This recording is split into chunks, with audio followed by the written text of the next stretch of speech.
Je l'ai appris au téléphone que mon fils commençait à avoir double. Alors, maman l'a emmené à l'hôpital. Puis, ils ont tout de suite transféré à Sainte-Justine. Alors, après, il y a ci, il y a ça, on ne sait pas. Il a fait une IRM.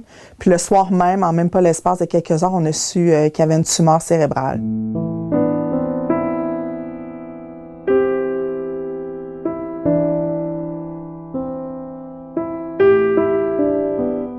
Moi, je venais juste de me séparer, ça faisait pas très longtemps, du papa qui faisait 17 ans qu'on était ensemble. J'étais entrepreneur, j'avais une belle entreprise, 12 employés, on faisait des cours de cuisine dans plein d'écoles, 50 000 élèves par année. Alors, ma vie roulait très, très bien, une adjointe, tout ça.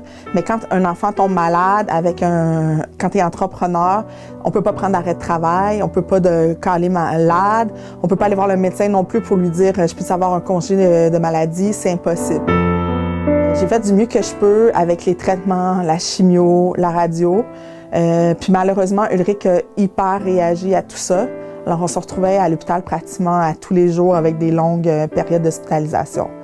En sachant ma situation par rapport au fait que j'avais plus de travail, tout ça, alors mon agente de Leucan m'a parlé de la Fondation Alexandre.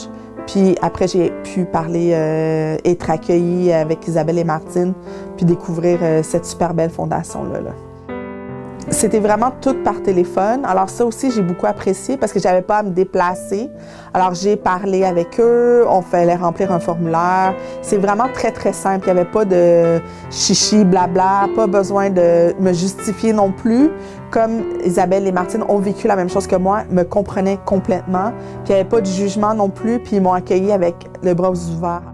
Puis eux, qu'est-ce qui est vraiment merveilleux, ils nous ont vraiment aidés d'une façon pratique. Ils m'ont envoyé une femme de ménage.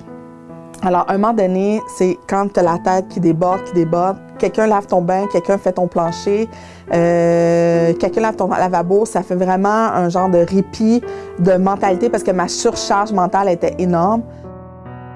J'ai eu cette aide-là ménagère plusieurs mois. Ça m'a vraiment, vraiment, vraiment aidée. Puis aussi, ils nous ont envoyé des cartes cadeaux d'épicerie. Alors, savez-vous ça, que l'épicerie, ça coûte cher? Surtout quand tu as un enfant pré-ado et un ado.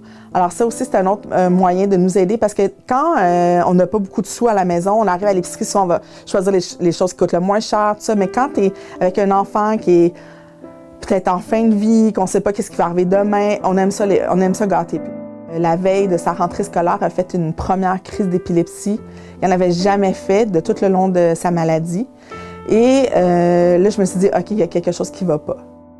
Il a fait sa rentrée scolaire. Puis malheureusement, il est resté 3 semaines à l'école. Alors, c'est un long processus. Est-ce que c'est sa dernière belle journée? Est-ce que c'est sa dernière année? Je savais que mon fils allait mourir.